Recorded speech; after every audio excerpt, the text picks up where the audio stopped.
The drill breach looked wrong. I stood at the edge of the excavation site, staring down into the hole the mining crew had punched through 3 days ago. The morning heat already pressed down on my shoulders, and sweat traced lines through the dust coating my forearms. Around me, the copper mine sprawled across the Peruvian hillside in terraces of red-brown earth, but this particular section had been cordoned off with hazard tape and portable barriers. Jacob Simmons, the site manager, stood beside me with his arms crossed. He'd met me at the helicopter pad 40 minutes earlier, and we'd driven straight here in his dusty pickup. No small talk, no tour of the facilities. Just a grim handshake and a ride to the problem. "Tuesday morning," Jacob said, confirming what I already knew. "You're here on Tuesday morning, but we made the breach Friday afternoon.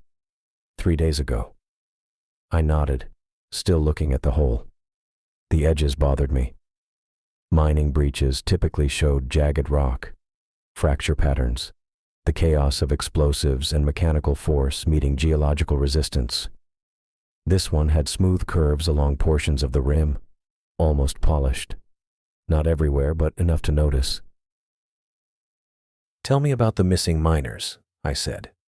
Jacob's jaw tightened. 3 men, experienced crew. They volunteered to do the initial survey after we broke through.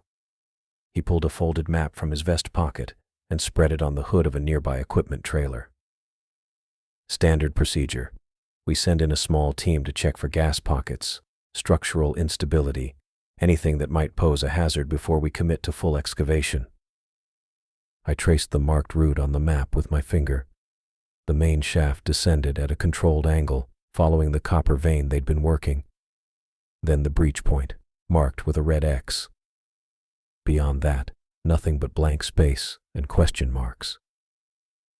"They had radios," Jacob continued. "Full safety gear, respirators, the works. First 20 minutes, everything was normal. They reported the void was bigger than we expected, but stable. Then..." He paused, looking away toward the mountains. Then their voices started sounding strange, distracted, like they were only half paying attention to their check-in protocols. "Strange how?" "Dreamy. That's the word Martinez used before we lost contact. He said Reeves sounded dreamy, like he was falling asleep on his feet."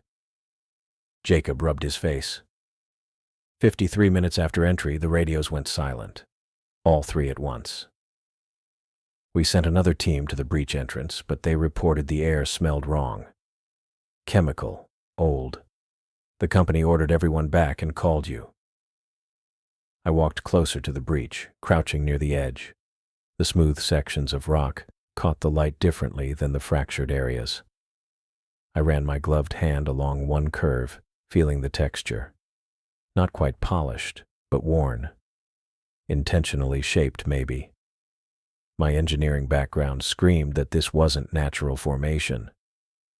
"What do you mean, the air smelled wrong?" I asked. Jacob joined me at the edge. Not gas, not sulfur or any of the usual warnings. The crew said it smelled like... He struggled for the word. "Like old paper. Like a library that's been sealed up for decades. Dust and age and something else they couldn't identify."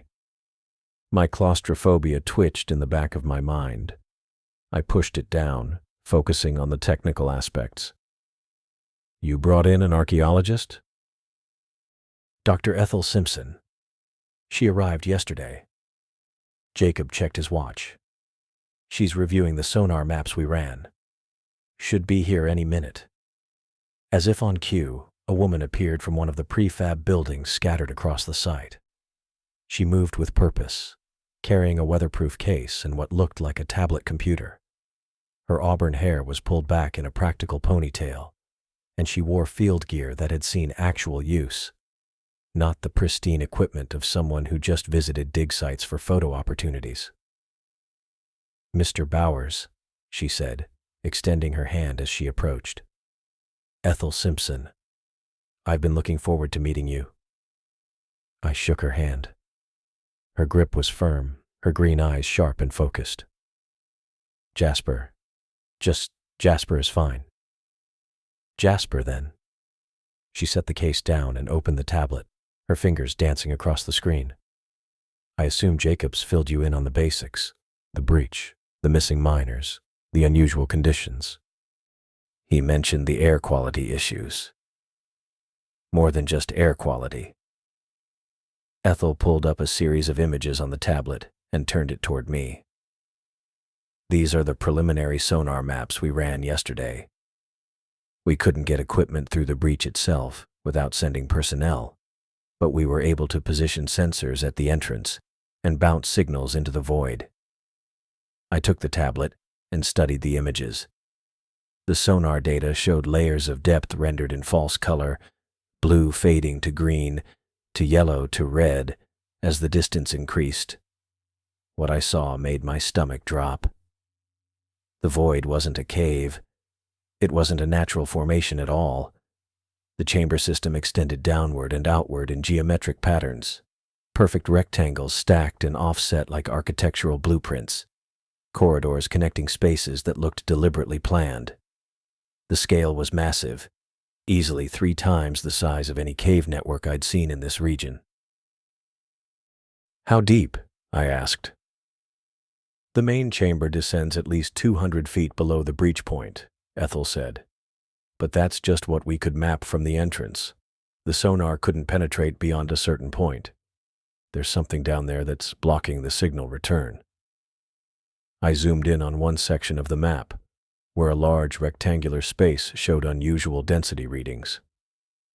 This area here, what is this? Ethel leaned closer, her excitement barely contained. That's what I wanted to show you. Look at the walls. The sonar's picking up regular patterns, not random rock formation, not mineral deposits. Regular, repeating patterns. Like what? Like carved reliefs, like glyphs or decorative elements.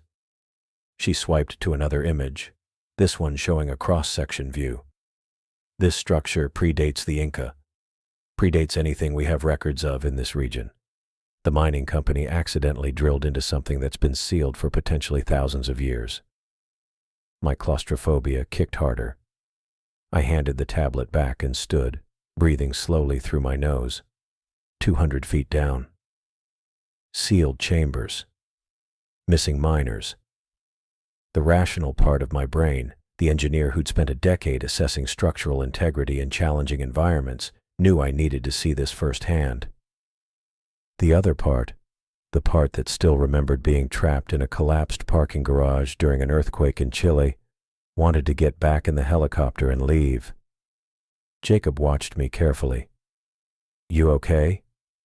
Fine, I lied. Just processing the scale of this. Ethel had already moved on, pulling equipment from her case. The company wants answers before they make any decisions about the site. If this is an archaeological find of significant value, there are legal protections that kick in. If it's just an empty void, they want to seal it and continue mining operations. And the missing miners? I asked. Jacob's expression darkened. They want answers about that too. The families are asking questions. The government is asking questions. We need to know what happened down there. I looked back at the breach. The smooth edges caught the light again, and I noticed something I'd missed before. Fine lines scored into the rock surface, too regular to be natural weathering. Almost like someone had marked the stone deliberately, creating patterns that only revealed themselves at certain angles. When do we go down? I asked. Now, Ethel said. If you're ready. We have rappelling equipment staged, full safety gear, redundant communication systems. The company's given us clearance for a preliminary assessment, but they want it done today. Tomorrow they're bringing in a team to seal the breach permanently. That got my attention. Tomorrow? They're not giving us much time. Jacob shrugged. They've already lost 3 men and 3 days of production. From their perspective, this is a liability that needs to be resolved quickly. Either we find something worth preserving or they eliminate the problem. I walked to the equipment trailer where the rappelling gear had been laid out. Someone had done a thorough job with the preparation: climbing harnesses, carabiners, descender devices, helmets with mounted lights, respirators, rope in sealed bags to prevent contamination. Everything looked professional and well maintained. As I started checking the harness fittings, running through the safety protocols automatically, Ethel joined me. She was already geared up, moving with the confidence of someone who'd done this many times before. "You've descended into archaeological sites before?" I asked. "Dozens," she said. "Caves in France, cenotes in Mexico, tomb systems in Egypt. This is what I do." She adjusted her helmet, testing the light. "What about you?" "Jacob said you're a structural engineer with cave experience. I assess stability in challenging environments, mines, tunnels, underground construction projects." I pulled the harness straps tight, double-checking each connection point. "I've dealt with collapsed spaces, water damage, seismic instability, but I've never assessed a pre-Columbian architectural site." "Then we make a good team." Ethel smiled, but there was an edge to it, an excitement that went beyond professional interest. "I'll handle the archaeological interpretation. You keep us from being buried alive." Jacob had moved to the rope system anchored near the breach. Heavy-duty industrial anchors drilled into solid rock, redundant safety lines, a belay system that could handle multiple descenders. Everything looked correct from a technical standpoint. But as I approached, I noticed something odd. The rope nearest the breach entrance had a coating of fine dust, not the red-brown mining dust that covered everything else on the site. This was different. Golden, almost metallic, catching the light with a subtle shimmer. I knelt beside the rope, pulling off one glove to touch the dust with my bare finger. It felt smooth, almost silky. When I rubbed my fingers together, the dust didn't quite behave like mineral powder. It had a strange quality, like it wanted to cling to my skin. "What is that?" I asked. Jacob crouched beside me, frowning. "No idea. It wasn't there when we set up the ropes this morning." Ethel had noticed too. She pulled out a small collection vial from her equipment harness and carefully scraped some of the golden dust into it. "I'll analyze this later. Could be mineral oxidation. Could be something from inside the void that's venting through the breach." The dust unsettled me more than it should have. It was probably nothing, just an unusual mineral deposit exposed by the breach. But combined with everything else, the smooth edges, the architectural sonar readings, the missing miners, it added to the growing sense that we were dealing with something outside normal parameters. I pulled my glove back on and stood, checking my respirator one more time. The breathing exercises I'd learned for managing claustrophobia ran through my mind automatically. 4 count in. Hold for 4. 4 count out. Simple. Mechanical. Focused. Ethel was already clipping into the rope system, her movements efficient and practiced. She looked at me with that excited gleam still in her eyes. "Ready?" "No, not even close." But I clipped in anyway, feeling the harness take my weight as I leaned back to test the system. Everything held. Everything worked.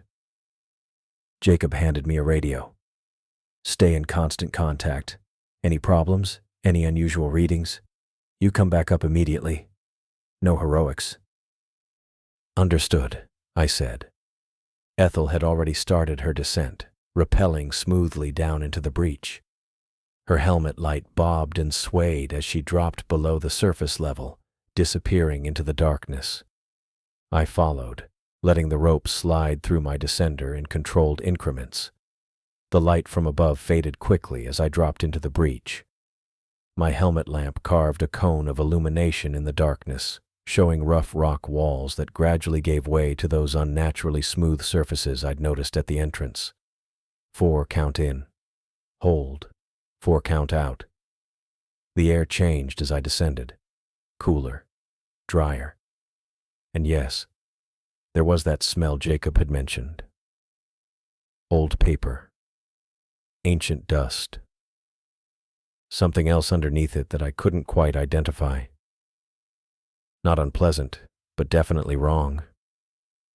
Not the smell of a natural cave system. Ethel's voice crackled over the radio. I'm at the bottom of the first descent, about 80 feet down. There's a ledge here, solid footing. The main chamber entrance is visible. I kept descending, focusing on the technical aspects of the rappel. Rope tension, body position, controlled breathing. Not thinking about the weight of rock above me. Not thinking about sealed chambers and missing miners and golden dust that shouldn't exist. When my feet touched the ledge, I unclipped and moved away from the rope to give myself room.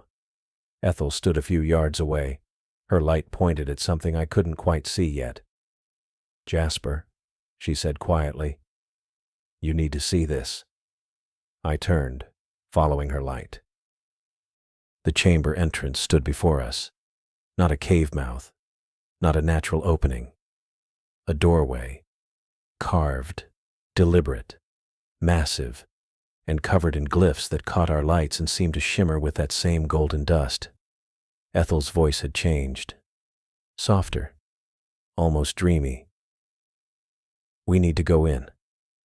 We need to see what's inside. I wanted to say no. Wanted to suggest we document this from the entrance. Call for additional support. Take our time. But she was already moving toward the doorway, and I knew if I didn't follow, she'd go in alone. Before I could respond, before I could suggest caution, Ethel turned back to me with an expression I'd never seen on anyone's face before. Pure wonder mixed with something else. Something hungry. We need to descend now, she said, before the company seals the site. The rope burned against my gloves as Ethel and I dropped into absolute darkness. My headlamp carved a narrow cone through the void, revealing nothing but empty space and the occasional flash of carved stone wall as we spun slowly on our descent lines. The breach opening above us became a distant point of daylight, then disappeared entirely as we dropped deeper into whatever the hell this place was.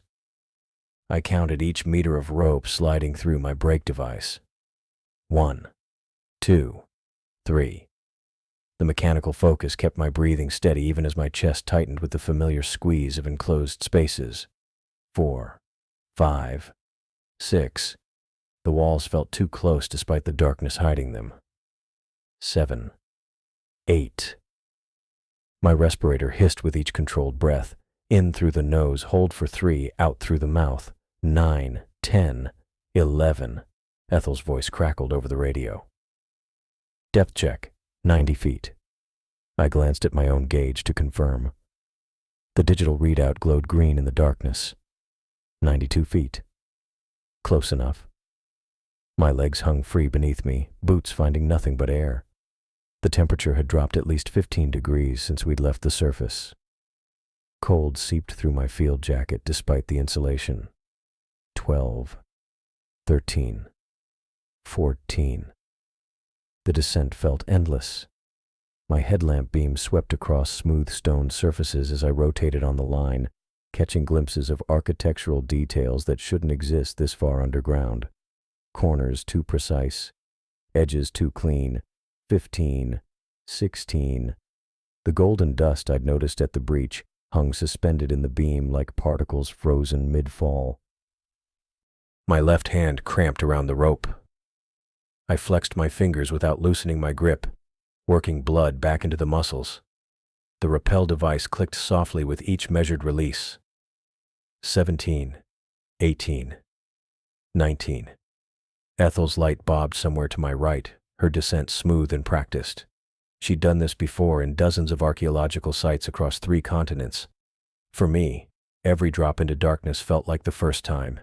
20, 21. My boots scraped against something solid. I jerked to a stop, heart jumping despite my breathing exercises. Just a ledge, a narrow shelf of carved stone jutting from the wall. I pushed off and continued down. 22. 23. The smell of old paper and dust grew stronger, mixing with something else now. Ozone, like the air after a lightning strike. Depth 120, Ethel reported. I checked my gauge again. 118. My headlamp swept downward but still found no floor. Just more darkness and the occasional glint of golden particles drifting through the beam. 24. 25. 26. The rope above me disappeared into blackness.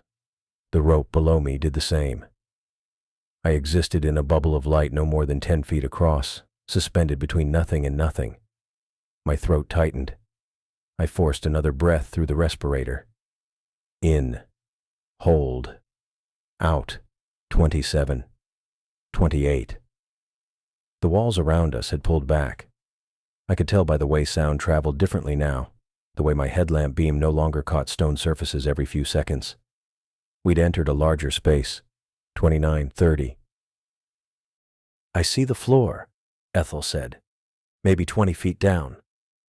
I looked but couldn't spot it yet. Her light angled differently than mine, catching details I'd missed. 31. 32.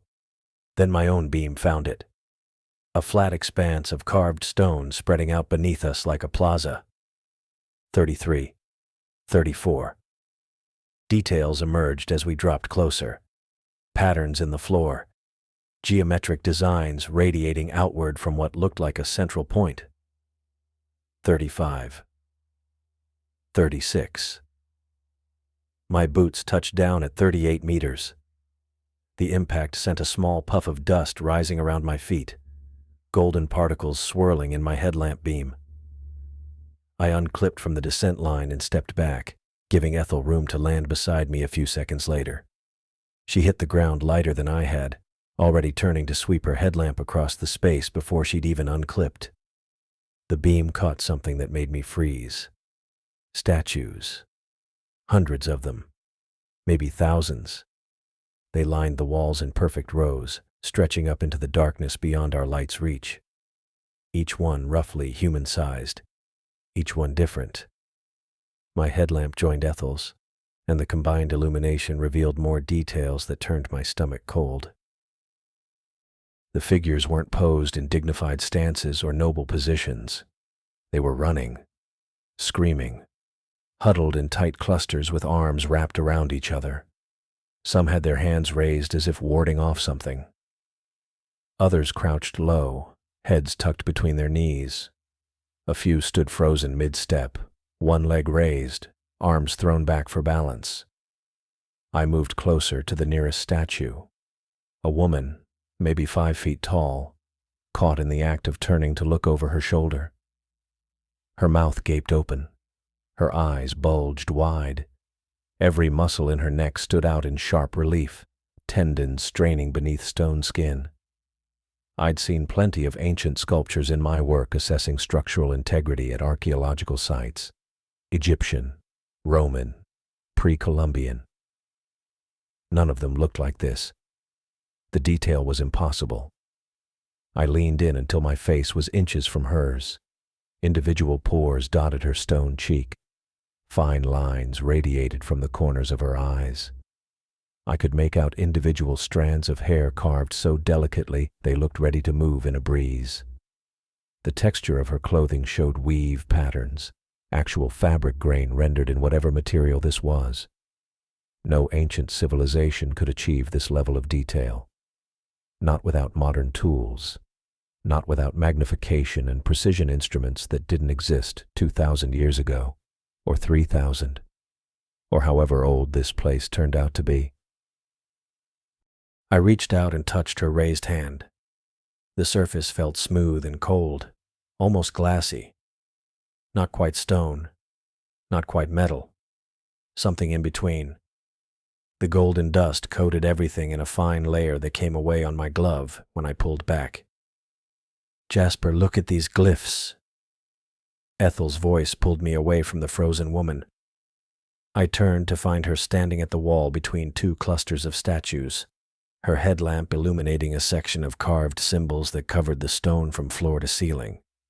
The characters were unlike anything I'd seen before, geometric shapes interlocked with flowing curves, arranged in vertical columns that seemed to follow some kind of pattern or rhythm. She ran her gloved fingers across them without actually touching the surface, tracing the shapes in the air. The architectural style is completely unique. Look at the precision of these cuts, the symmetry, and the composition. It's not decorative. This is writing, actual written language.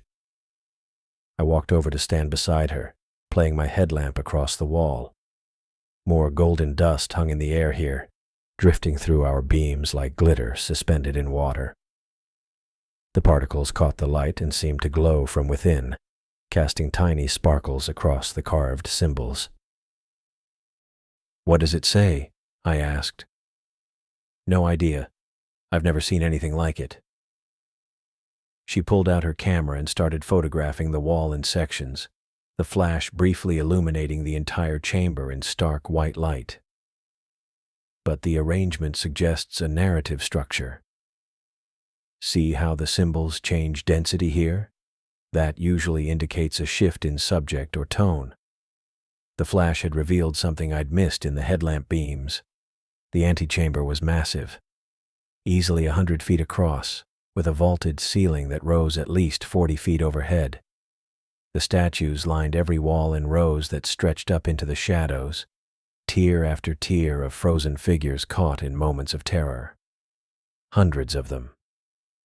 Maybe over 1,000. I moved to the nearest structural column to assess the stability of the space. Standard procedure when entering any underground void: check for cracks, measure load distribution, look for signs of imminent collapse. The column was roughly 3 feet in diameter, carved from the same material as everything else. The surface showed the same impossible detail as the statues. I could make out what looked like growth rings, like the column had been carved from a single massive tree trunk.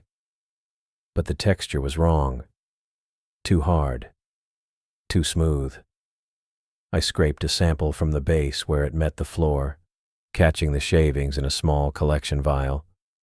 The material came away in thin curls that looked almost translucent in my headlamp beam.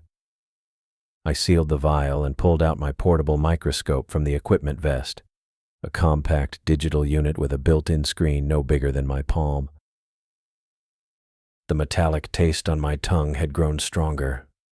Ozone mixed with something else now, something organic and old. The air felt charged, somehow, like the static before a thunderstorm. I tried to ignore it and focused on setting up the microscope. I placed a single curl of material on the slide and activated the magnification. The screen flickered to life, showing the sample at 50 times normal size. I adjusted the focus and increased magnification to 200 times. The structure came into sharp detail, not stone, not metal, not any kind of mineral formation I'd ever analyzed. The sample showed a porous matrix similar to bone tissue, with tiny channels running through it like blood vessels.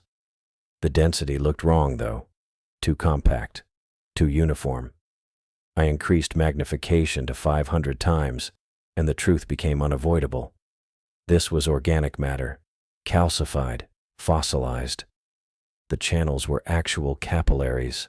The growth rings were actual cellular structures. The entire column, and probably every statue, every wall, every surface in this chamber, wasn't carved at all. It was grown, or transformed, or somehow converted from living tissue into this stone-like substance. My stomach turned over. I pulled back from the microscope and looked around the chamber with fresh horror. The statues weren't sculptures. They were people. Real people caught and frozen and turned into whatever this material was. The woman with her mouth open in a scream wasn't an artist's interpretation of fear. She'd actually been screaming when it happened. I turned back to look at her. at the impossible detail of her pores and hair and the weave of her clothing. All of it preserved perfectly because it had all been real. She'd been running, looking back over her shoulder at something, mouth open to scream. And then, what? What could do this? What could turn a living person into calcified stone while preserving every microscopic detail? The golden dust swirled through my headlamp beam. I watched it drift and sparkle and hang suspended in the air like it had weight, but no gravity.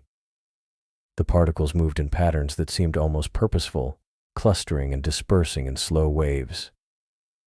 "Ethel," I said. My voice came out rougher than I intended. "We need to leave. Right now." She didn't look up from photographing the glyphs. "We just got here. I need at least another hour to document this chamber. These aren't statues." I walked over and grabbed her shoulder, turning her to face the frozen woman. "Look at the detail. Look at the pores. The hair. That's not possible with carving. Ancient cultures achieved remarkable." I analyzed a sample from the column.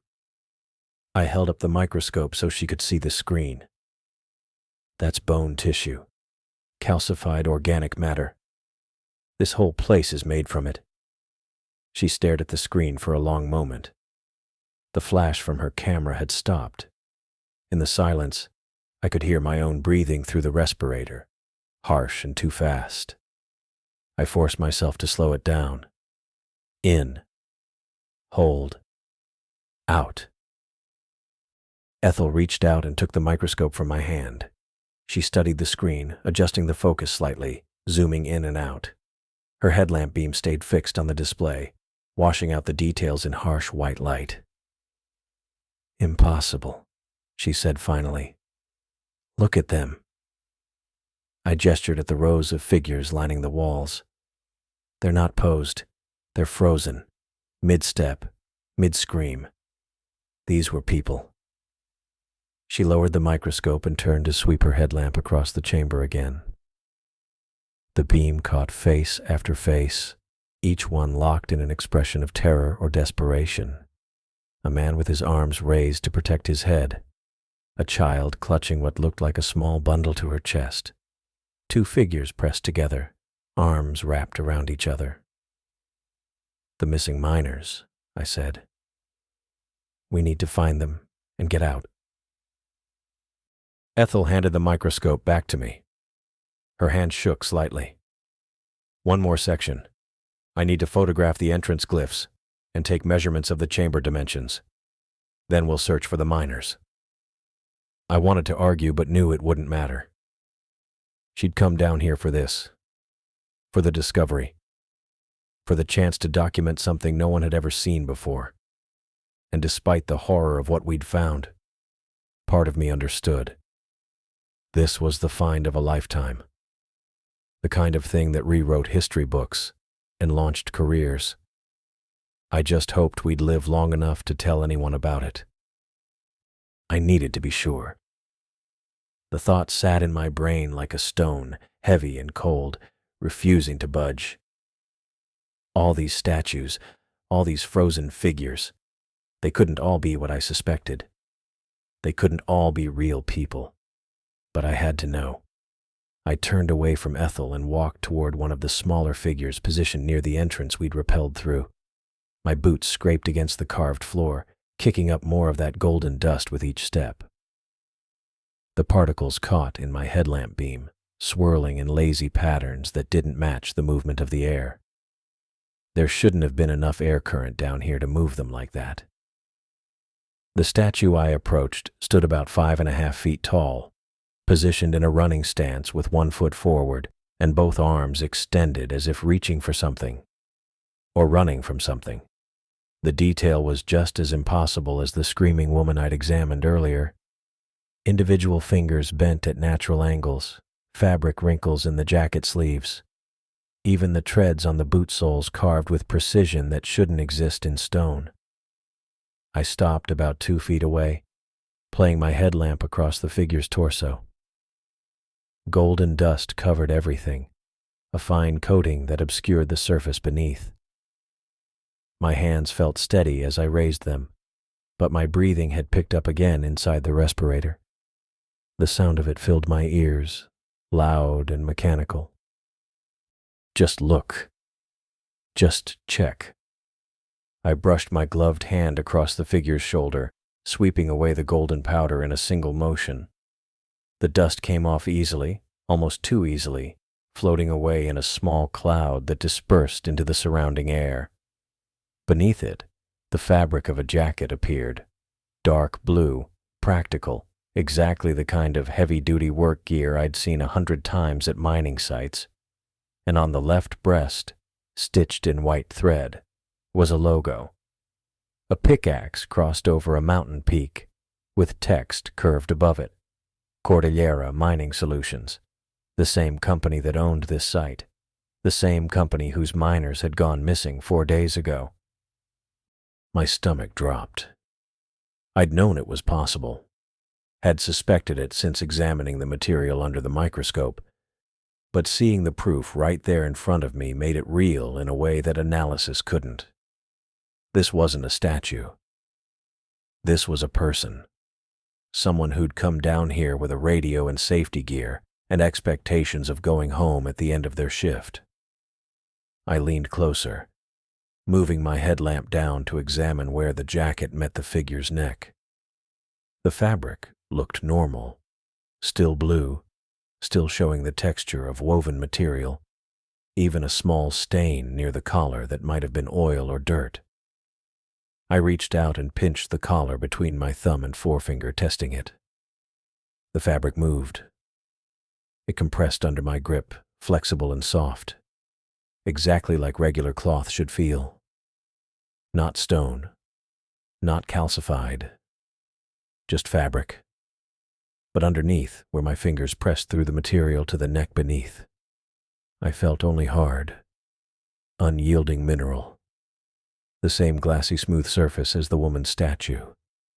The same impossible density. I pulled my hand back quickly, a shiver running through me that had nothing to do with the temperature. The clothing stayed fabric. The flesh turned to stone. "Ethel," I called out, hearing my voice come through muffled and strange inside the respirator.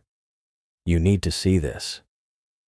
Her headlamp beam swung toward me from somewhere deeper in the chamber, bobbing as she walked. I heard her boots on the stone floor, the sound carrying in the vast space with an odd flatness that made it hard to judge distance. When she reached me, she stopped at my shoulder, playing her light across the figure I'd uncovered. "Mining jacket," she said. Her voice came through clear on the radio built into our respirators. "Company logo." "One of the missing 3, I confirmed, stepping aside to give her a better view. "The fabric's still normal, still flexible, but everything underneath is completely mineral." Ethel moved closer, circling the figure slowly. Her headlamp traced across the jacket, down to the work pants, across to the boots. All of it showed the same pattern. Clothing intact and unchanged, body beneath transformed into that gray, glassy stone. She stopped in front of the figure's face, leaning in until her headlamp illuminated every detail. The miner's expression froze mid-terror. Eyes wide, mouth open in what might have been a shout or a gasp, facial muscles taut with fear. Every wrinkle around the eyes, every tension line in the forehead, every individual eyelash, all preserved in perfect, horrible detail. "Look at the expression," Ethel said quietly. Her tone had changed from the eager wonder she'd shown earlier. Now she sounded careful, analytical, but with an undercurrent of something that might have been fear.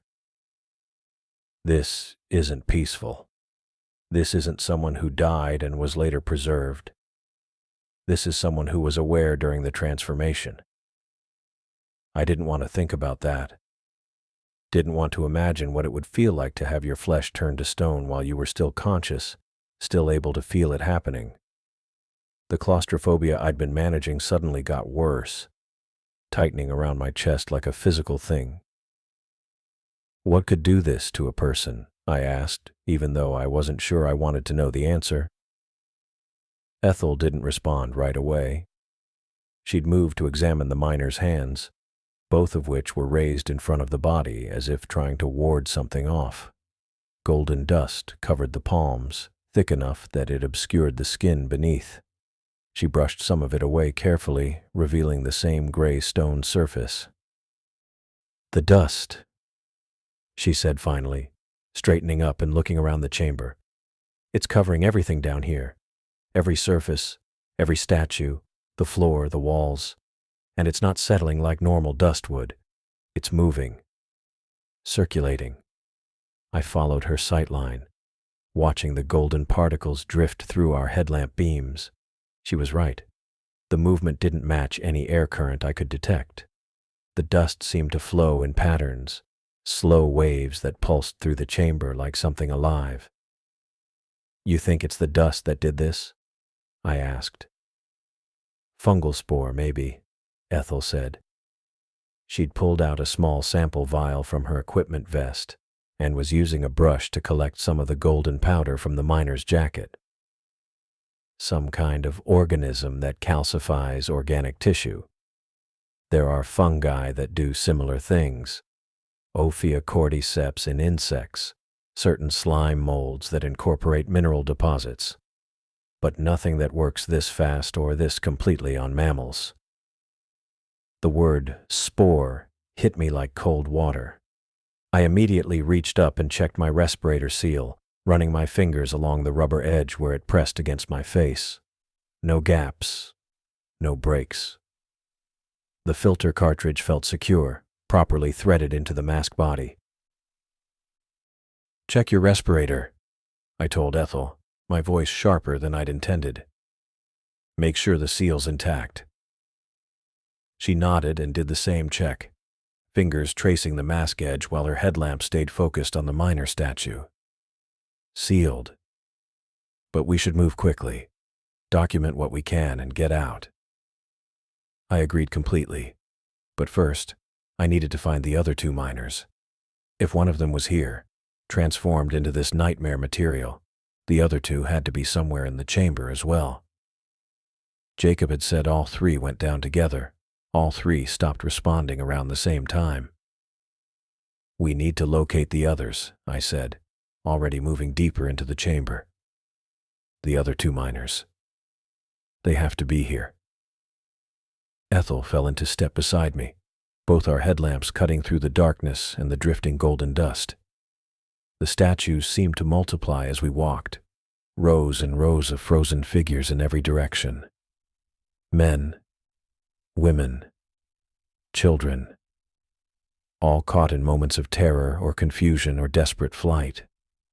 The sheer number made my skin crawl. We found the second miner about 40 feet from the entrance, positioned near one of the massive columns I'd examined earlier. This one had fallen to his knees, both hands clutching at his throat, head tilted back. The company logo showed clearly on his jacket shoulder. Golden dust coated him so thickly it looked like he'd been dipped in gold paint. The third miner was another 30 feet beyond that, and this one stopped me cold.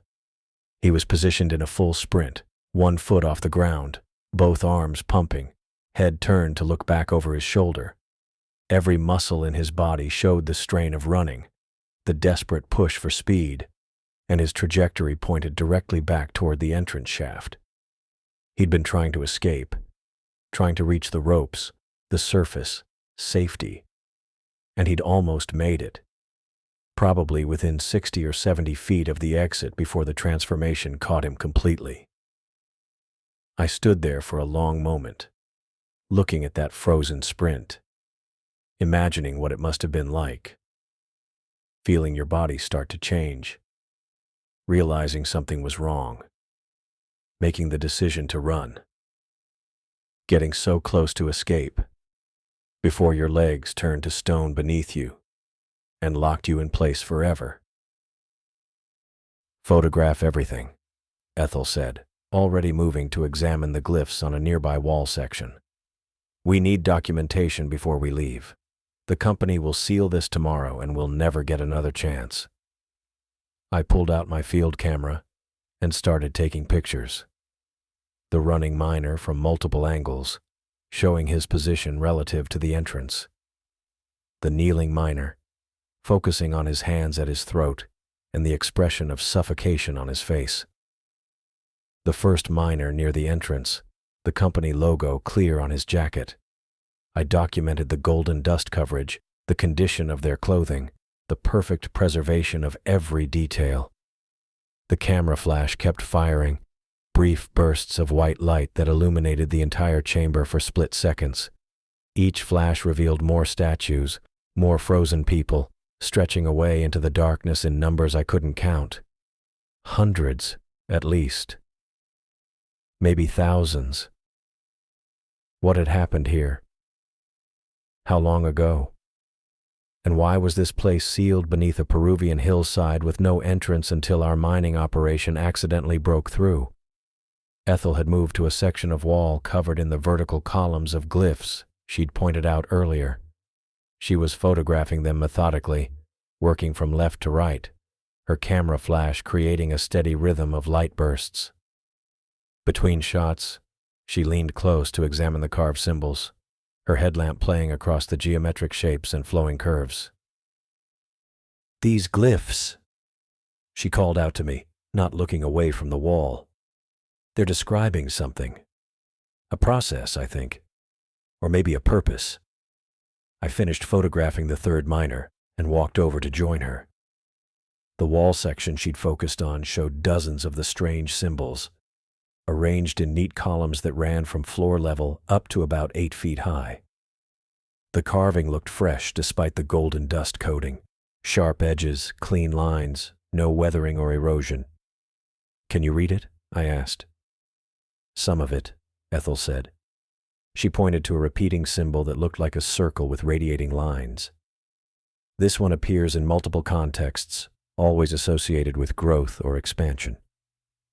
And this one," she indicated a more complex glyph that resembled interlocking spirals, "seems to mean transformation or change of state."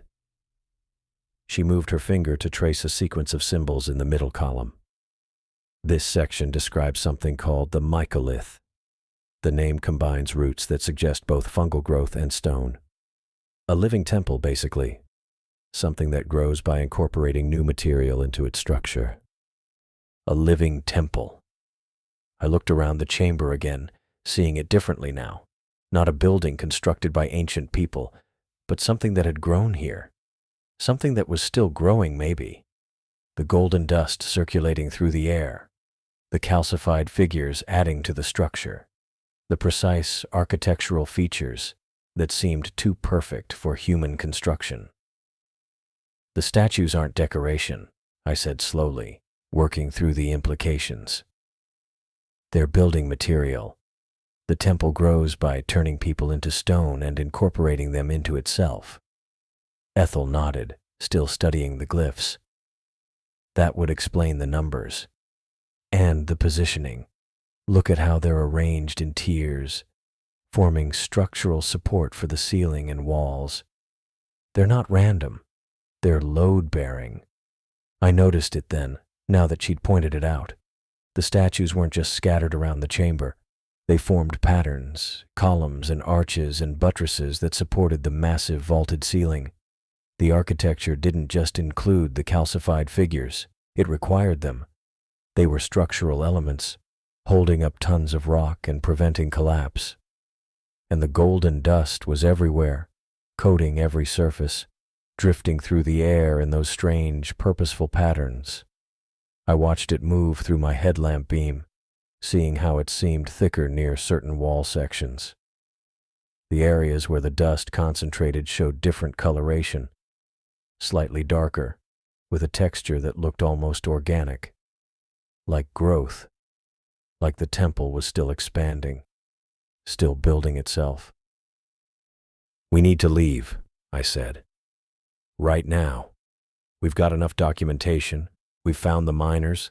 We need to get back to the surface before just a few more shots." Ethel interrupted, already moving to a different wall section. These glyphs here describe the mechanism, how the transformation works. Give me 5 more minutes. She was closer to the wall now, leaning in to examine a particularly dense cluster of symbols. The golden dust was visibly thicker there, swirling around her in concentrated streams that caught the light from her headlamp. I could see it coating her jacket, settling on her shoulders and arms, accumulating faster than it should have been able to. Ethel, the dust is heavier over there, I warned. Back away from that section. She didn't seem to hear me. Her attention stayed fixed on the glyphs, one hand reaching out to trace the carved symbols. This is incredible. These symbols describe a symbiotic relationship between the organism and its host structure. The temple provides protection and ideal growing conditions, and the organism provides. She stopped mid-sentence. Her hand, still raised to touch the wall, went still. Then slowly, deliberately, she reached up and grabbed the edge of her respirator. "What are you doing?" I asked, already moving toward her. "I need to smell the stone," she said, her voice distant and dreamy in a way that made alarm bells go off in my head. "Need to identify the mineral composition. Can't do that through the filter." Her fingers found the release catches on the respirator sides. "Ethel, stop!" I shouted, breaking into a run. "Don't take off the—" The respirator came away from her face with a soft hiss of released pressure. She held it in one hand, dangling by its straps, and leaned forward until her nose almost touched the wall. I watched her chest expand as she took a deep breath, inhaling directly from the air in the chamber. The air filled with golden dust. The air that had turned 3 miners into calcified statues. The air that carried whatever organism or spore or mechanism had created this entire nightmare temple. She'd already inhaled.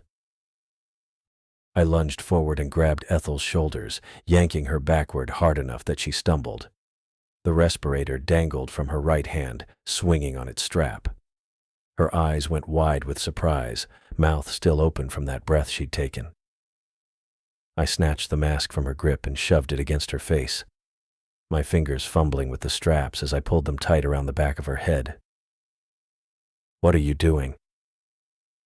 Her voice came muffled through the seal, annoyed more than alarmed. I didn't answer, just checked the fit twice, making sure the edges pressed flush against her skin. My own breathing came fast through my mask, too fast, but I couldn't slow it down. The golden dust hung thick around us, particles drifting lazy through the beam of my headlamp. Ethel pushed against my chest with both hands, hard enough to make me take a step back. "I'm fine, Jasper. Let go." "You took off your mask. You breathed that stuff." "I know what I did." She straightened her jacket, brushing at the dust coating her sleeves. "I needed to smell the mineral composition. The filter blocks too much. That dust turned those miners into stone. I took one breath. One." She held up a single finger for emphasis. "The exposure was minimal. I'm not going to—" A cough cut her off, sharp and sudden, making her double over slightly. She pressed a hand to her chest, coughed again. Harder this time. I moved closer. "Ethel." She waved me off, still coughing. The sound rattled wet in her chest, wrong somehow, different from a normal cough. When she pulled her hand away from her mouth, I saw gray dust on her glove. Not the golden particles that filled the air. This was darker, heavier. It looked like powdered concrete. "What is that?" My voice came out tight. Ethel stared at the gray smudge on her glove, tilting her hand to catch the light. Another cough shook her shoulders, and more dust spilled from beneath her respirator, puffing out around the seal. She wiped at it with her other hand, smearing the gray powder across the black rubber. The coughing fit lasted maybe 30 seconds. Felt longer. When it stopped, Ethel leaned against the nearest column, her breathing heavy through the mask. I watched her chest rise and fall, counting the breaths, trying to judge if the rhythm matched normal exertion or something worse. "I'm okay." She said it quiet, like she was convincing herself more than me. "Just need a minute." I glanced at her hands where they gripped the column for support. The gloves looked normal, dark fabric, dust-covered, same as they'd been since we descended. But then she shifted her grip and I saw her fingertips. The ends of her fingers had changed color. Ashen gray, starting right at the tips where the gloves ended and her skin showed. The color looked dull and flat, like clay left out to dry. I grabbed her wrist and pulled her hand closer to my headlamp. "Don't." Ethel tried to pull away, but I held firm. The gray had spread maybe half an inch from each fingertip, creeping down toward the first knuckle. The boundary between normal skin and the ashen patches looked sharp and defined, not gradual. Where the gray took over, the skin had a different texture. Brittle. Rough. I touched one fingertip with my own gloved hand, pressing gently. The surface felt hard, not skin hard, stone hard. Ethel yanked her hand back, cradling it against her chest. She pulled off her right glove with her teeth, then the left, letting them drop to the floor. Both hands came up in front of her face, fingers spread wide under the beam of her headlamp. The gray had gotten worse just in those few seconds. Darker now, covering her fingertips completely and spreading down the length of each finger. Little cracks showed in the surface, hairline fractures running along the grain of the hardened tissue. She turned her hands over, examining the palms. Still normal there, but the gray crept steadily from the tips downward. "No." She said it soft, almost a whisper. "No, this isn't." I grabbed her arm, aiming to pull her toward the rope. We needed to get out, get her to a hospital, a doctor, someone who could stop whatever was happening. My fingers closed around her forearm and I pulled. Her skin cracked under my grip. I felt it through my glove. A sharp snap, like stepping on thin ice, followed by the crumbling sensation of dried clay breaking apart. I let go immediately, and Ethel gasped, jerking her arm away. Long cracks radiated from where I'd grabbed her, spiderwebbing across the gray patches on her fingers. Small pieces flaked off and fell, hitting the stone floor with tiny clicking sounds.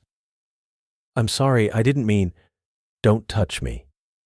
Ethel backed up a step, holding her hands out in front of her like they belonged to someone else. "Just don't." The gray kept spreading. I watched it creep past her first knuckles, moving toward her palms with the kind of slow inevitability that made my stomach drop. The patches on her fingertips had turned almost black now, completely hardened. One of her thumbnails had started to crack down the middle. A sound echoed through the chamber, deep and grinding, like two massive pieces of stone sliding against each other. It came from somewhere deeper in the temple, past the rows of statues and columns, from whatever lay beyond the reach of our lights. I turned toward the sound, my headlamp cutting through the darkness and golden dust. The beam swept across the nearest statues, the miners we'd found earlier, the hundreds of other figures arranged in their precise tiers along the walls. They moved. Not all at once. The movement rippled through them like a wave, starting from somewhere in the darkness beyond my light and rolling forward. Heads turned first. Slow and jerky, accompanied by that grinding stone-on-stone sound magnified by hundreds of sources. The statues rotated their necks, their faces swiveling to point toward us. I couldn't move, couldn't process what I was seeing. My brain kept insisting it was impossible, that stone didn't move, that these were just carvings, just art, just... Another grinding sound, louder. The statue's shoulders shifted, arms beginning to lift from their frozen positions. The woman I'd examined earlier, the one mid-scream, raised her hand toward us, fingers spreading. The movement was wrong, too stiff, too mechanical, like watching a puppet being jerked on strings. But it was movement. All around the chamber, hundreds of stone figures turned to face us. The scraping of their joints created a sound like gravel being crushed under immense weight. Golden dust swirled in thick clouds around them, disturbed by their motion. Jasper. Ethel's voice came out raspy and weak. Jasper, I can't. She collapsed against me, her weight sudden and heavy. I caught her under the arms, trying not to grip too hard, terrified I'd crack more of her skin. Her head lolled forward, the respirator fogging with each labored breath. The sound came wet and rattling, like breathing through mud. I lowered her to the ground as carefully as I could, kneeling beside her. The gray had reached her palms now, spreading up her wrists. Through her field jacket sleeves I could see the color creeping higher. Stay with me. I grabbed my radio, keyed the transmit button. Jacob, we need immediate extraction. Medical emergency. Do you copy? Static answered. I tried again. Same result. The signal wouldn't reach through all this rock. Ethel's hand found my arm, her gray fingers leaving dusty prints on my jacket. She pulled me closer, her eyes unfocused behind the respirator's plastic shield. I can hear it. Her words came out barely audible. The stone. It's talking. You're hallucinating. The dust. It's affecting your... No. She gripped harder, her fingers rigid and unyielding. It's real. I can hear it. It wants... She coughed again, more gray dust spilling out. It wants to add us to the structure. We're supposed to be part of it. I looked at her hands. The gray had turned to black at the fingertips, spreading up toward her elbows. Little pieces kept flaking off where the surface had cracked. Behind us, the grinding sound grew louder. I turned and saw the statues moving again, this time shifting their whole bodies. They stepped down from their tiers, feet scraping across stone. The nearest ones were maybe 50 feet away, getting closer. I looked back toward our entry point, toward the rope we'd descended. My headlamp beam found the wall where we'd rappelled down from the breach. The wall had changed. New stone had formed over the opening, smooth and seamless, growing out from the edges like scar tissue. The rope we'd used hung embedded in solid rock, the fibers disappearing into the surface as if the stone had flowed around them and hardened.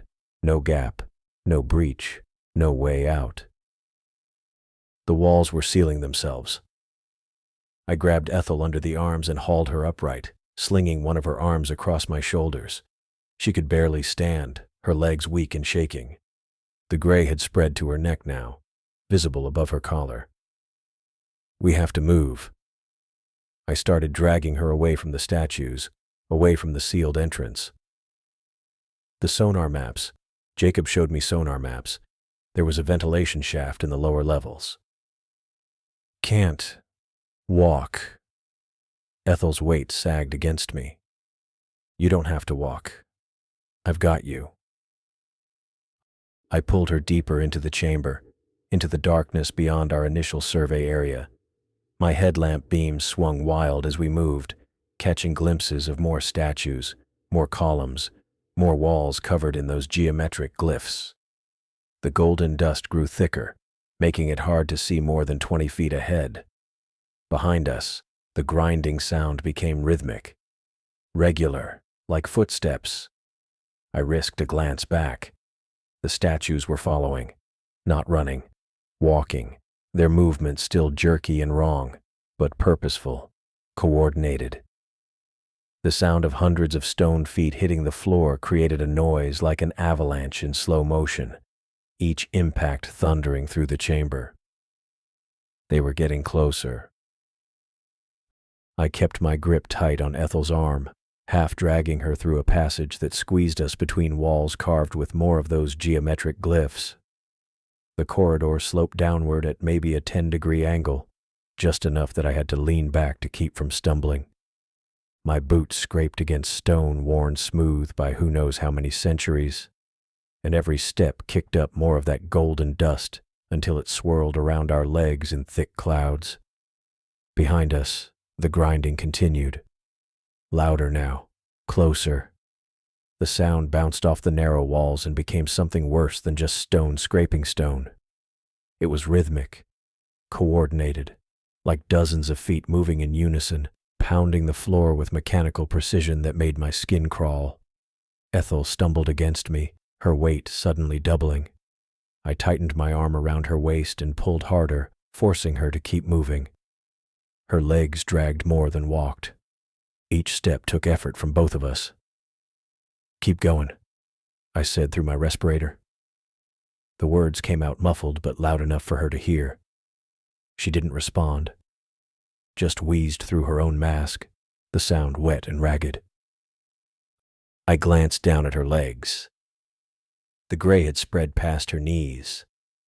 What had been isolated patches on her fingertips and hands now covered her entire lower body from the feet up, creeping higher with every passing second. The discoloration looked darker around her ankles and shins, nearly black, with visible cracks spiderwebbing across the surface like dried mud. Higher up, around her thighs, the gray was lighter, but still spreading, advancing in slow waves that consumed healthy skin centimeter by centimeter. Her boots scraped the floor differently now, heavier, stiffer. The leather had calcified along with her feet, turning into something that looked more like carved stone replicas than actual footwear. "Jasper." Her voice came out barely above a whisper, distorted by the mask. "Jasper, stop." "No." I kept pulling her forward, adjusting my grip as her body weight shifted awkwardly. "You have to leave me." "Not happening. I'm slowing you down." She tried to pull away but had no strength left. Her arm hung limp across my shoulders. "You can't carry me out of here. I'm not leaving you behind."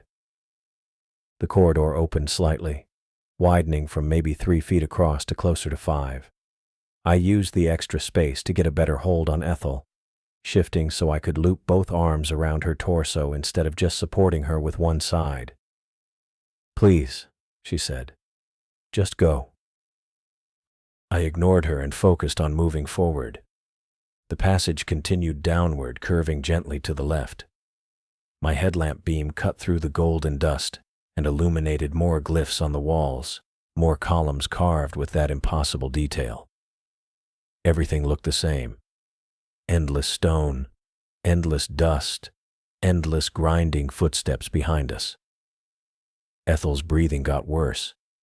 Each inhale sounded like sandpaper scraping against metal, harsh and labored. I could feel her chest struggling to expand against my arm. The gray had reached her ribs. I saw it spreading beneath her jacket when the fabric shifted, dark patches creeping up from her waist toward her chest. Her neck showed traces of it too, thin gray veins branching out from her collar like tree roots. There. I spotted a gap in the left wall about 20 feet ahead, a darker shadow that suggested an opening. "We're stopping there. No point." "We're stopping." I hauled her toward the gap, which turned out to be a side chamber about 10 feet wide and 15 feet deep. The ceiling was lower here, maybe 8 feet tall, instead of the vaulted heights we'd seen in the main chamber. More statues lined the walls, smaller figures carved in various poses of terror and desperation. I didn't look at them too closely. I pulled Ethel inside and lowered her against the back wall, propping her up so she sat with her spine supported by stone. Her legs sprawled out in front of her, completely gray now from the hips down, cracked and brittle looking. She couldn't move them at all. The grinding footsteps continued in the corridor outside, still distant, but getting closer with each passing second. I knelt beside Ethel and checked her respirator seal again, making sure it was tight. The mask fogged with each labored breath. Her eyes looked glassy behind the plastic visor, unfocused and distant. "Listen to me," I said. "I need to figure out where we are. Jacob showed me sonar maps before we came down. There was a ventilation shaft somewhere in this structure, some kind of natural fissure that connected to the surface. If we can find it." "Jasper." Her hand moved, reaching toward my wrist. "Stop." I started to pull away, but she grabbed me before I could react. Her fingers wrapped around my wrist with impossible strength, like a vice made of concrete clamping down on flesh and bone. I felt the pressure immediately, crushing, unrelenting. "Ethel, let go." She didn't. Her grip tightened instead. I looked down and saw her fingers had turned completely black, the calcification spreading up past her wrists and forearms. Deep cracks ran through the surface, but the stone held together, solid and unbreakable. "It's beautiful," she said. Her voice sounded different now, calmer, almost serene. "Jasper, it's showing me everything." "What are you talking about?" I tried to pry her fingers off with my free hand but couldn't budge them. The stone felt like granite under my gloves. "The fungus. The mycolith." Her eyes stayed unfocused, looking past me at something I couldn't see. "It's not just a parasite. It's a hive mind, thousands of years old, building this temple piece by piece, adding each new victim to its structure. You're not making sense." I can feel it," she continued, her voice taking on that dreamy quality. "Every piece, every person who became part of this place, their thoughts, their memories, all connected through the spores. It's been growing for millennia, Jasper, adding one person at a time, expanding outward, building itself into something greater." I yanked my arm harder, but her grip didn't loosen. If anything, it got tighter. The pressure on my wrist increased until I felt the bones grinding together beneath my skin. "The miners who came down before us," she said. "I can feel them too. They're still here, still aware. Not dead, not really. Just transformed into something eternal. Part of the structure, part of the whole. Ethel, you need to let go of me right now. It's beautiful, Jasper. You don't understand.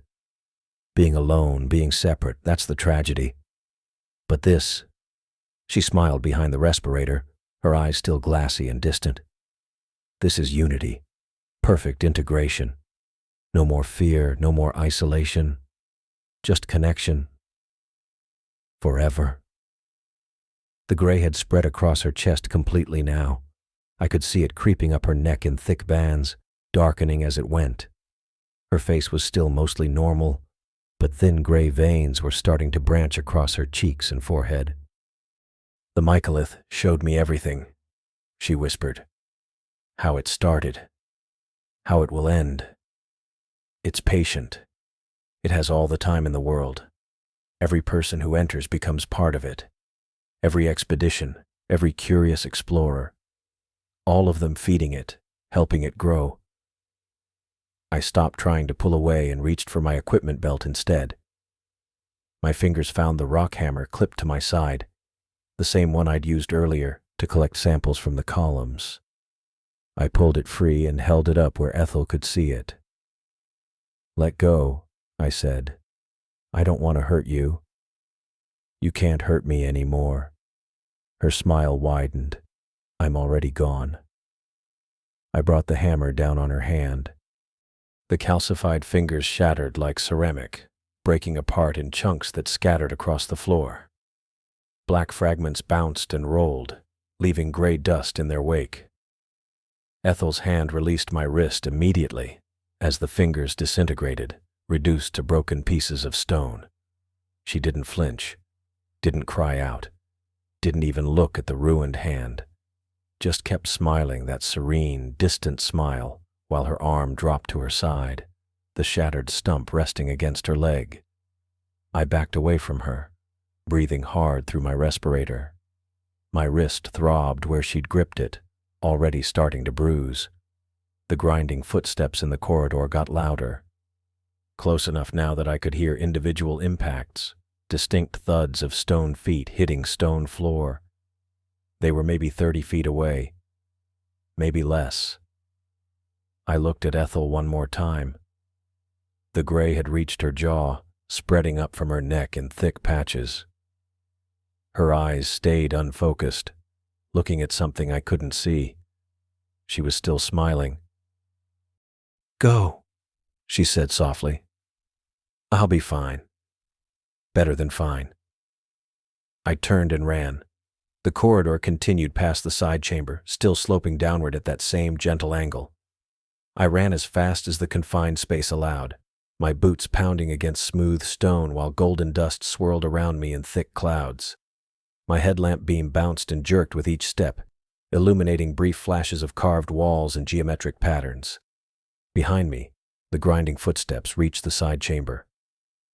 I heard them pause, heard stone scraping against stone as the statues entered the space where I'd left Ethel. I didn't look back. Couldn't afford to. I focused on moving forward, on putting distance between myself and whatever was happening in that chamber. My legs burned from the exertion. My lungs worked overtime to pull air through the respirator filter. But I kept running. The corridor twisted right, then left, then right again. The walls pressed closer together in some sections, forcing me to turn sideways and shuffle through gaps barely wide enough for my shoulders. Other sections opened up into wider passages lined with more columns and more statues, all of them frozen in poses of terror. I tried to remember the sonar maps Jacob had shown me. The ventilation shaft had been somewhere in the lower levels, a natural fissure that cut through the structure and extended up toward the surface. He'd pointed it out specifically, mentioned it as a potential emergency exit if something went wrong with the primary breach point. I needed to go down, deeper into the temple. That's where the shaft would be. The corridor split ahead, branching into two separate passages. I slowed my pace and examined both options. The left passage continued at the same downward slope, while the right one appeared to level out. I felt along the edges of both openings, searching for air movement. There, the left passage had a faint current, barely noticeable but present. Cool air flowing past my hand, coming from somewhere deeper in the structure. I took the left passage and kept moving. The slope increased slightly, dropping at maybe 15 degrees now instead of 10. My boots slipped on the smooth stone, and I had to brace myself against the walls to keep from falling. The grinding footsteps behind me had resumed. Fainter now, more distant, but still audible, still following. I descended deeper into the temple, chasing the air current and hoping it would lead me out. The corridor twisted left, then right, then left again. I kept one hand pressed against the cold stone wall, following the faint current of air brushing across my exposed skin. The breeze felt cooler than the stale chamber atmosphere, which meant it had to be coming from somewhere outside this buried maze. My headlamp beam cut through the darkness ahead, revealing more carved glyphs and geometric patterns that seemed to repeat in endless variation. Behind me, the grinding continued. The sound had changed from the rhythmic pounding of coordinated footsteps to something more irregular, scraping, dragging, the noise of stone bodies forcing themselves through passages not quite wide enough to accommodate their rigid forms. I didn't look back. Looking back wouldn't help. Looking back would only confirm how close they were getting. The air current strengthened slightly as I rounded another corner. I held my hand up, palm forward, and felt the movement more clearly now. Definitely flowing toward me from somewhere ahead. The ventilation shaft had to be down there. Jacob's sonar maps showed a natural fissure connecting to the surface, a geological feature the temple builders had either incorporated or ignored. Either way, it meant a way out. The golden dust thickened with each step I took deeper. What had been occasional particles drifting through my headlamp beam became a haze, then a fog. Within minutes, I could barely see 3 feet ahead. The stuff hung in the air like smoke, swirling in slow eddies that followed no pattern I could identify. My respirator filtered the worst of it, but I kept checking the seal with my fingers, pressing the rubber edges against my face to make sure no gaps had formed. The grinding behind me grew louder, closer. I moved faster, half jogging through the dust cloud. My boots kicked up more of the stuff with every step, creating golden puffs that rose to knee height before settling back down. The corridor sloped downward more steeply now, forcing me to lean back to keep my balance. My left hand stayed on the wall for guidance, since visibility had dropped to almost nothing. Then the dust got worse, much worse. The haze became a solid wall of golden particles so dense I couldn't see my own hand when I held it 6 inches from my face. My headlamp beam just reflected back at me, creating a disorienting glow that hurt my eyes without illuminating anything useful. I stopped moving and stood still, listening. The grinding continued behind me, echoing through the passage. The air current still flowed against my face, stronger now, almost a breeze. I pulled my shirt up over my respirator, wrapping the fabric around the mask and my entire face. The cotton wouldn't filter the dust as well as the respirator's mechanical filters, but it would catch the larger particles before they could clog the intake vents. I breathed slowly through the layered protection and felt the shirt fabric pull tight against my mouth with each inhalation. The thought that my respirator seal might be compromised made my chest tighten. If the mask had cracked or the straps had loosened, I was breathing the same contaminated air that had transformed Ethel. I pictured her gray fingers, the black cracks spreading up her arms, the calcified boots that had once been leather. I checked the seal again, running my fingers along every edge, pressing the rubber against my cheekbones and jaw. Everything felt secure. Everything felt intact. I kept moving. The corridor opened suddenly into empty space. I took 2 more steps before realizing the walls had disappeared on either side. My boots sank into something soft, not stone, not solid. I looked down and saw golden dust piled at least a foot deep, maybe more. Each step sent up clouds that rose past my waist before drifting back down in lazy spirals. I swept my headlamp left and right, trying to map the space. The beam barely penetrated the dust fog, but I caught glimpses of walls in the distance, maybe 30 or 40 feet away. The ceiling hung somewhere overhead, invisible in the golden haze. I was standing in some kind of pit or chamber, a large open area filled with accumulated dust like a basin collecting sediment. The grinding noise changed. Instead of coming from one direction behind me, it now surrounded me. I turned in a slow circle, headlamp scanning through the murk. Shapes moved at the edge of visibility. Tall, human-sized forms advancing through the dust with that same jerky, coordinated gait I'd seen before. Statues, dozens of them, maybe more. They emerged from the haze on all sides, closing in from every direction in a slow, methodical advance. Their stone feet made no sound in the soft dust, but their joints ground and scraped with each movement. I counted at least 20 visible forms, with more shadows moving behind them in the deeper fog. I backed toward the center of the chamber, watching the perimeter collapse inward. The statues moved in unison, their timing synchronized like they were following instructions from a single source. Every few seconds, they all stepped forward together, Then they paused. Then they stepped again. That's when I saw her. Ethel stood against the far wall, or what remained of Ethel. She was fused to the stone surface, her body half absorbed into the temple structure itself.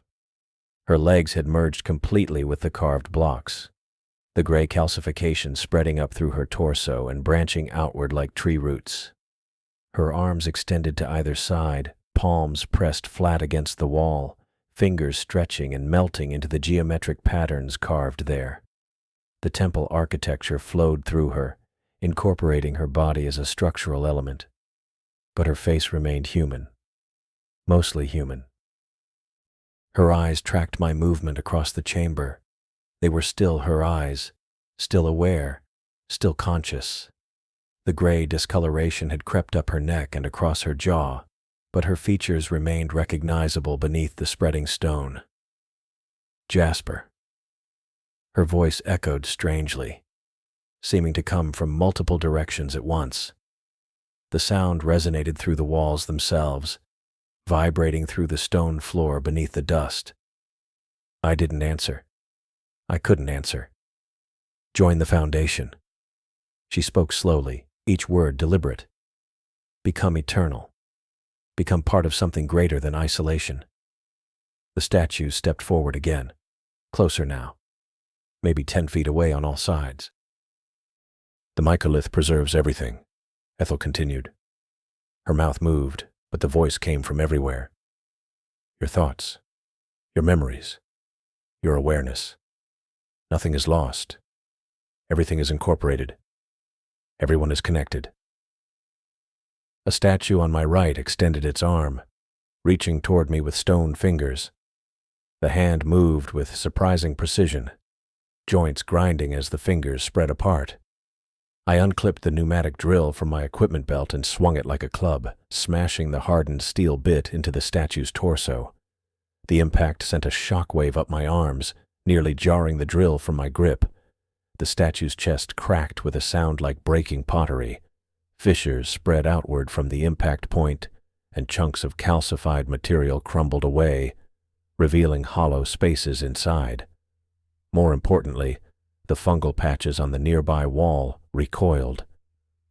I watched the golden growth pull back from where the vibration had traveled through the stone. The fungus liquefied at the edges, turning from solid mass to flowing sludge that dripped down the wall and pooled on the floor. The patches retreated several inches, leaving clean stone exposed. I understood. The silicon-based organism relied on rigid structural integrity to maintain its form. Intense vibration disrupted the cellular bonds, breaking down the calcified matrix and destroying the fungal tissue. The drill's pneumatic hammer function generated exactly that kind of destructive resonance. I looked down at the tool in my hands. The battery indicator glowed red in the dust-filled darkness. Low power. Maybe 5 minutes of operation left. Maybe less. The statues closed in from all sides. The sonar maps Jacob had shown me back at the surface flashed through my mind, those cross-sectional images of the entire temple complex, with depth markers and structural anomalies highlighted in red. One feature had stood out during that briefing: a massive stone plug, maybe 15 feet in diameter, positioned directly above what the sonar had labeled as the temple's central dome. The plug sat wedged in the main ventilation shaft like a cork in a bottle, sealing off the natural fissure that connected to the surface. Jacob had pointed it out as a curiosity, wondering why anyone would deliberately block their own air supply. I understood now. The mycolith needed isolation, needed the stagnant, dust-filled environment to maintain its calcified matrix. The golden spores couldn't survive exposure to normal atmospheric conditions. Too much oxygen, too much movement, too much of the outside world disrupting its perfect, preserved ecosystem. If I could shatter that plug, the pressure differential would be catastrophic. The temple sat maybe 300 feet below the modern mine workings, and the natural fissure extended another 200 feet above that to the surface. Breaking the seal would create a vacuum effect, sucking fresh air down through the shaft at hurricane speeds. The sudden pressure change and oxygen saturation might destroy the fungus entirely, liquefying its structural integrity the same way my drill's vibrations had. It was a terrible plan, probably suicidal, but the statues were closing in, their grinding footsteps echoing from every direction, and I was out of better options. I turned and ran toward what I calculated was the temple's central axis, moving perpendicular to the descending corridor I'd been following. The sonar maps had shown a large circular chamber positioned directly beneath the stone plug, some kind of focal point for the entire structure. If the temple had been designed with any kind of acoustical engineering, that chamber would be where sound waves concentrated and amplified. The corridor twisted left, then opened into a wider passage with higher ceilings. Golden dust swirled in thick curtains, obscuring my headlamp beam to barely 5 feet of visibility. Behind me, the grinding intensified. I risked a glance back and immediately regretted it. Dozens of statues filled the passage, their calcified bodies moving in jerky, synchronized steps. More figures emerged from side passages I'd already passed, joining the pursuit like cells responding to an infection. The hive mind was mobilizing everything it had. I pushed harder, boots slipping on dust-covered stone as the passage sloped upward. My respirator wheezed with each breath, the filters clogged with fine particles. I yanked the cotton shirt layer away from the intake valve and kept moving. The corridor ended abruptly at a massive archway carved with intricate geometric patterns that seemed to shift and flow in my headlamp's beam. Beyond it, darkness opened into what felt like enormous space. The air pressure changed, sound echoed differently, and the dust thinned just enough to let my light penetrate farther. I burst through the archway and stopped. The chamber was a perfect dome, maybe 60 feet in diameter and 40 feet high at its apex. The walls were covered floor to ceiling in those flowing glyphs, carved in spiraling patterns that converged on a central point directly above. The floor was smooth black stone polished to a mirror finish, reflecting my headlamp beam back at me in fractured angles. In the exact center sat a rectangular stone sarcophagus, its surface carved with more glyphs and fitted with heavy bronze handles at each corner. Every sound I made echoed back, multiplied, amplified, resonating through the dome's perfect acoustics. My breathing became a chorus of gasps. My footsteps transformed into thunderous impacts that reverberated through my chest. I dropped my equipment bag and tore it open, hands shaking as I pulled out the sonic structural integrity sensors. 3 cylindrical devices, each about the size of a flashlight, designed to emit precise frequency pulses and measure how load-bearing walls responded. I used them to identify weaknesses in mine supports, to calculate safe demolition points, to find hidden voids behind solid-looking surfaces. Now I was going to turn them into a weapon. I yanked wire from my bag, the same climbing rope I'd used to rappel into this nightmare, and wrapped it around the sensors, binding them together in a crude bundle. My fingers fumbled with the knots, muscle memory from hundreds of equipment checks taking over while my conscious mind raced through frequency calculations. Silicon-based structures had a resonant frequency around 18 kilohertz, right at the upper edge of human hearing. The calcified organic matter that made up the statues would respond to similar frequencies, but the exact number depended on density, porosity, molecular structure. I'd measured the sample I'd taken from the column back in the main chamber, analyzed its composition, documented its properties in my field notes that were now probably buried under collapsed stone. The grinding grew louder. I looked up from my work and saw the statues entering the chamber, their movements slow and deliberate.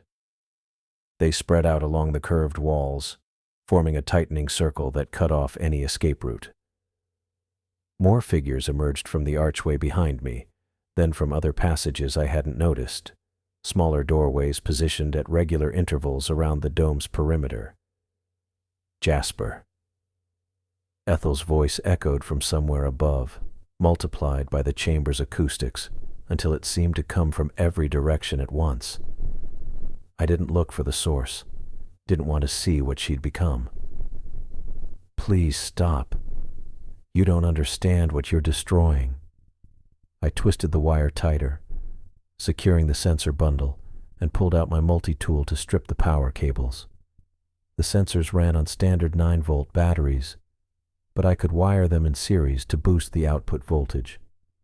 More power meant stronger frequency emission, meant better chance of reaching the resonant threshold needed to fracture the stone plug. We can preserve you, keep you aware, conscious, part of something greater than isolation and death. My hands moved faster, connecting positive terminals to negative leads, creating a chain that would dump all the battery power through the sensors simultaneously. The devices weren't designed for this kind of electrical load. They'd probably burn out in seconds. That was fine. I only needed seconds. The miners are still here, Jasper. Still thinking. Still remembering their families, their lives. They're not gone. They're eternal. The statues moved closer, their circle tightening to maybe 20 feet in diameter with me at the center. I could see individual details now, the terror frozen on calcified faces, the desperate reaching hands, the clothing that marked them as miners, archaeologists, explorers from expeditions spanning decades or centuries. All of them preserved, all of them aware. I set the sensor bundle on the dome's polished floor and adjusted the frequency dial on each device, calibrating them to emit overlapping pulses centered around 18 kilohertz. The feedback loop would be deafening, would probably rupture my eardrums, but the chamber's acoustics would amplify the sound waves and focus them upward toward the dome's apex, toward the stone plug blocking the ventilation shaft. You're condemning us to oblivion, to zhenjung to death after thousands of years of existence. I pulled the activation trigger. The sound was immediate and overwhelming, a high-pitched scream that vibrated my teeth and made my jaw ache.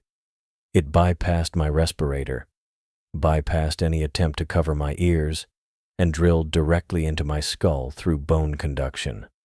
The chamber amplified it, reflected it, concentrated it into a focused beam of acoustic energy that shot straight up through the dome's apex. The statues froze mid-step. Cracks appeared on their surfaces, hairline fractures spreading like spiderwebs across calcified flesh. The fungal growths coating the walls liquefied instantly, running down the carved glyphs in thick golden streams that pooled on the floor. The smell changed from old paper and dust to something organic and rotting, like meat left too long in the sun. Above me, beyond the dome's carved ceiling, I heard the massive stone plug respond. Deep fractures propagated through its structure, each one producing a sharp crack like a gunshot. The sound built on itself, multiplying, until it became a continuous roar of splintering rock. I ran to the sarcophagus and grabbed the bronze handles, hauling myself up and over the edge. The interior was empty except for more carved glyphs and a layer of settled dust. I tumbled inside and reached up to grab the heavy stone lid, muscles screaming as I dragged it across the opening. It was maybe 4 inches thick, carved from the same black stone as the floor, and weighed easily 300 pounds. I got it halfway closed when the first chunks of the plug started falling. They hit the dome's exterior with impacts I felt through the sarcophagus walls. Smaller pieces at first, basketball-sized fragments that punched through weakened fungal growth. Then larger sections, multi-ton slabs that struck with the force of artillery shells. I pulled the lid completely closed and plunged into absolute darkness. My headlamp beam reflected off the interior walls, showing me the claustrophobic confines of my stone coffin. I yanked my climbing harness around and clipped the carabiners to the bronze handles on the inside of the lid, strapping myself to it like some kind of deranged safety restraint. The plug shattered completely. I heard it even through the sarcophagus walls, a sound like a thunderclap, like the earth itself splitting open. The pressure seal broke, and millions of tons of air from the surface rushed down through the ventilation shaft, sucking the stagnant temple atmosphere up to fill the vacuum. The pressure differential was instant and catastrophic. The sarcophagus lid tore free from its base with a screech of grinding stone. I was yanked upward, still strapped to the handles, as the lid shot through the collapsing dome like a missile. Debris battered the stone around me. Chunks of the plug, fragments of statues, pieces of the temple's calcified structure, all of it caught in the massive updraft and flung through the ventilation shaft. I slammed into the shaft walls, the sarcophagus lid spinning as it rocketed upward through the narrow fissure. My shoulders hit stone, then my legs, then my head despite the helmet. The harness straps cut into my ribs with enough force to crack bone. I tasted blood from where I'd bitten through my tongue. The shaft widened as we climbed, the natural fissure opening into the geological formation Jacob's sonar had mapped. Cooler air rushed past, fresh and clean and free of golden dust. My respirator wheezed, then tore free completely, ripped away by the wind pressure. We burst through into the lower levels of the modern mine. I had maybe half a second to register fluorescent work lights and steel support beams before the sarcophagus lid slammed into a horizontal beam with enough force to shatter. The stone exploded into chunks and dust. The harness straps snapped. I tumbled across rough concrete flooring, rolling uncontrolled until I crashed into a wall of stacked equipment crates. Everything hurt. My left arm was definitely broken, bone grinding against bone when I tried to move it. Blood ran down my face from a gash above my eye. My ribs felt like someone had taken a sledgehammer to them. But I was breathing normal air, was surrounded by electric lights and modern mining equipment, was out of that nightmare. Behind me, deep underground, I heard the temple collapsing.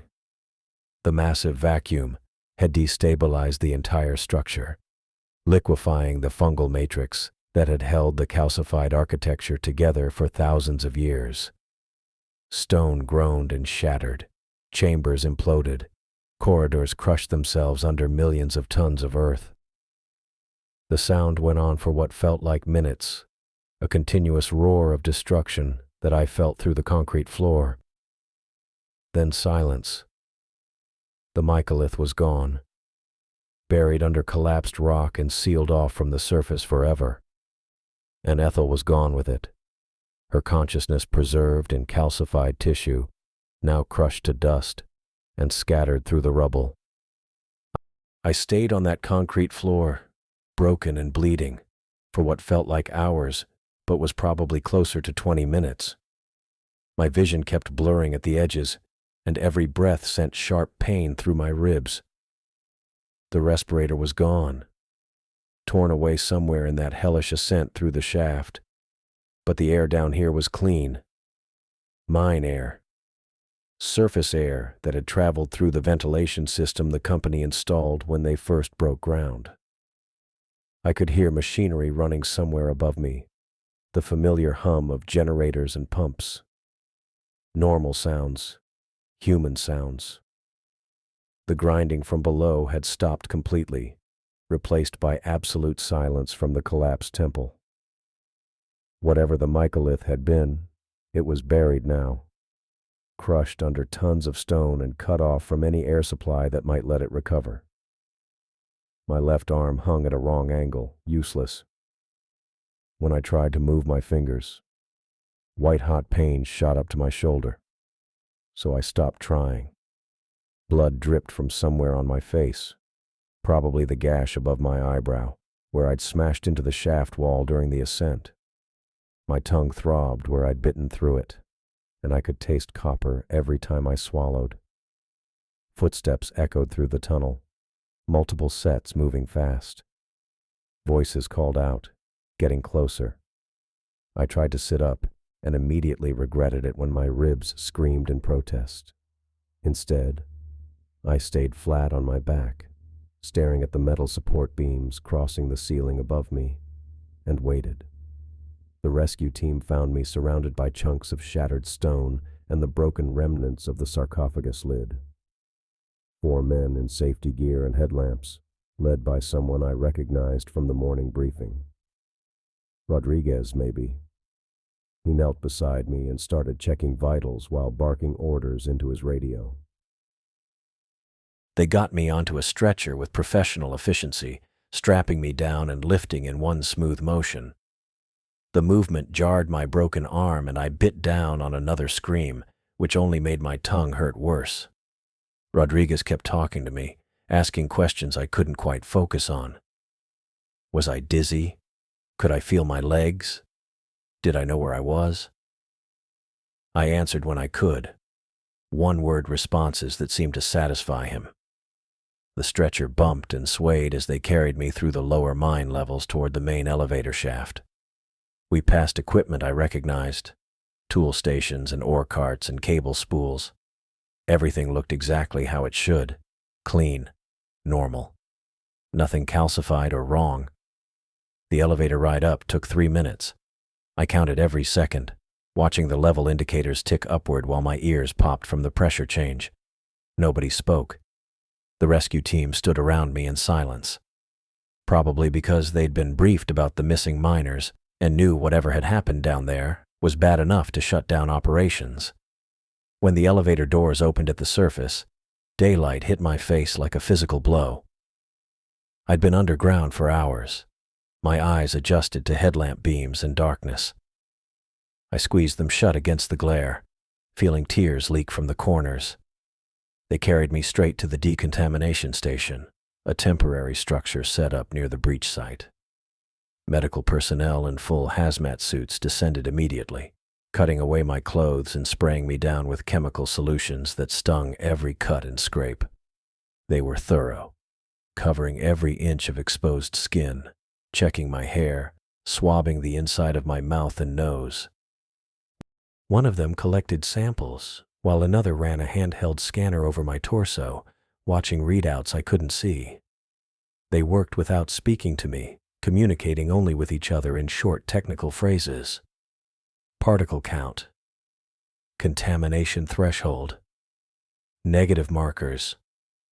After 15 minutes of testing, they wrapped me in a clean blanket and moved me to a medical tent where actual doctors waited with equipment that looked more permanent. X-rays confirmed the broken arm. CT scan showed bruised ribs but no internal bleeding. Blood work came back clean. Lung function normal. No foreign particles detected in my respiratory system. The doctor who delivered the results was a woman in her 50s, with gray hair pulled back tight. She told me I was physically unharmed aside from the obvious injuries, which would heal normally. No spores in my lungs, no calcification in my tissue, no contamination of any kind. I asked her to check again. She assured me they'd run every test twice, used 3 different scanning methods, and consulted with specialists in Lima via satellite link. I was clean. Whatever I'd been exposed to down there hadn't taken hold. I didn't believe her, but I nodded anyway. They splinted my arm, stitched the cut on my face, and gave me something for the pain that made everything feel distant and soft around the edges. Then they loaded me into an ambulance parked just outside the tent, laying the stretcher on the mounting brackets and strapping it down. Jacob appeared in the open ambulance doors before they could close them. He looked worse than I felt, his face drawn and gray, eyes bloodshot like he hadn't slept in days. He climbed up into the ambulance without asking permission and sat on the bench across from me. What happened down there? His voice was quiet, almost gentle. Not demanding answers, just asking. I stared at him for a long moment, trying to figure out how to explain. The temple. The statues. Ethel fused into the wall, still conscious, still aware. The grinding footsteps and the mycolith's voice promising eternal connection. The sarcophagus writhed through a collapsing shaft. None of it would make sense. Even living through it, I barely believed it myself. "Seal the breach," I said finally. My voice came out rough, damaged from screaming and breathing dust and biting through my tongue. "Seal it permanently. Never excavate that section again." Jacob nodded immediately, no hesitation. "Already planned. Company wants it done today." "Good." "We're flooding the lower levels with concrete," he continued, "filling every chamber, every tunnel, every shaft within 100 meters of the breach point. It'll be solid stone by tomorrow morning." I closed my eyes, relief washing through me so intense it almost hurt.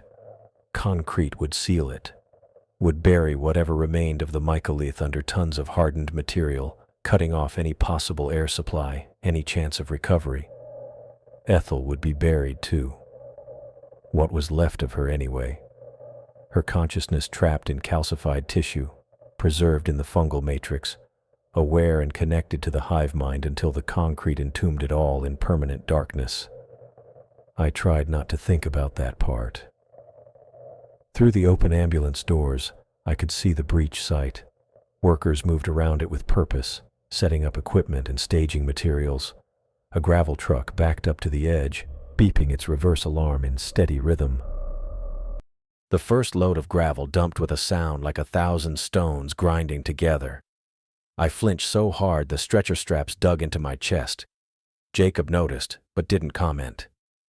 He just reached over and gripped my shoulder, careful to avoid the injured arm. Another truck arrived, tires crunching over the gravel spread across the ground. The sound was identical to footsteps, to stone scraping on stone, to statues advancing through narrow corridors. I flinched again. The medics came back then, a man and woman in clean uniforms who told Jacob he needed to leave so they could transport me. He squeezed my shoulder once more and climbed out, stepping back to let them close the doors. They gave me something else for the pain, injecting it directly into my IV line. Whatever it was hit fast, making my thoughts fuzzy and my vision swim. One of them said something about the hospital in Lima, about specialists who would examine me there, about recovery time for the broken bones. I stopped listening. The ambulance started moving, pulling away from the breach site on the rough mine road. I turned my head to look through the small window in the back door, watching the excavation recede behind us. Concrete trucks had already arrived, massive vehicles with rotating drums. Workers guided hoses toward the breach opening, preparing to pump. Even from this distance, I could see the gray slurry beginning to flow, pouring down into the shaft, filling the space where I'd nearly died. Where Ethel had died. Where the miners had died. Where thousands of people had died over centuries, absorbed into the mycolith's growing structure, their consciousness preserved and connected in some horrible parody of community, all of them being buried now under concrete that would harden into permanent stone. The ambulance hit a bump, and my broken arm shifted, sending fresh pain cutting through the medication haze. I bit down carefully, avoiding the injured part of my tongue, and kept watching through the window until the breach site disappeared from view. I was alive. The doctors had confirmed it. The tests had proven it. No spores, no calcification, no contamination. Physically unharmed aside from injuries that would heal. But I knew, with absolute certainty, that I would hear that grinding sound in my nightmares forever.